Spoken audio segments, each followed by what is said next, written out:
Բոլոր Անդրանիկ Զորավարից, Մխիթար Սպարապետից, Դավիթ Բեկից, Իսրայել Օրուց, Խաչատուր Աբովյանից, որ ասում է օրհնվի Ինսահատը, որ ռսի օրհնած ոտը հայոց լիս աշխարհը մտավ, եւ այդպես Իսահակյանից, Թումանյանից, որ ասում էին մեր փրկությունը իրոք ռուսի հետ միացության մեջ է։ Ես ուզում եմ նմանատիպ ղեկավար տեսնել, որ ոչ թե գնա ընկնի ոտքերի տակը,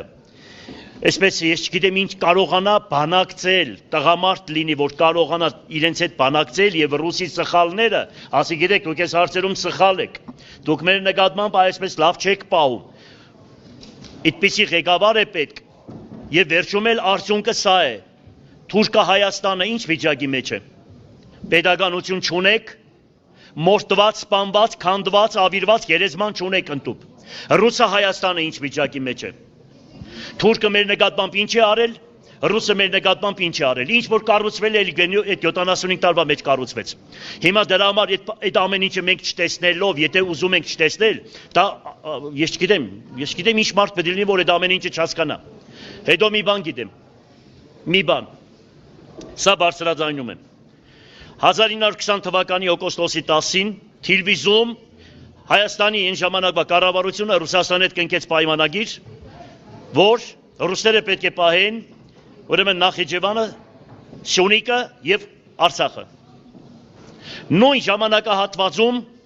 Սևրի պայմանագիրը կնքեցին, որ պետք է լիներ 160,000 քառակուսի կիլոմետր Հայաստանը։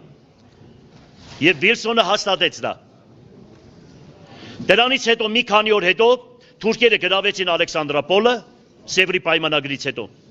եւ եկան հասան մինչեւ Երևան։ Այդ ժամանակ Հայաստանի կառավարությունը Ալեքսանդրապոլի խայտարակ պայմանագիրը կնքեց եւ Հայաստանը դարձավ 9700 քառակուսի մետր։ Արևմուտքը գցեցին իրար վրա, Ֆրանսիան Անգլիայի վրա, Անգլիան Ամերիկայի վրա եւ Հայաստանը դարձավ 9700 քառակուսի մետր։ Եթե ռուսները չկային, 29800 քառակուսի մետր մենք հիմա չէինք ունենա։ Էլի ռուսները պահեցին, որ դարձավ 29800 քառակուսի մետր։ Լսեք, սխալներ ունեն։ Բայց պետք է մեր երկիրը այնպիսի մարդ ղեկավարի, որ ոչ թե խապի, այստեղ բան պայմանավորվի, նրանց հետ պայմանավորվի։ Այստեղից լուսկա թեռնի նորմալ մարդ է պետք,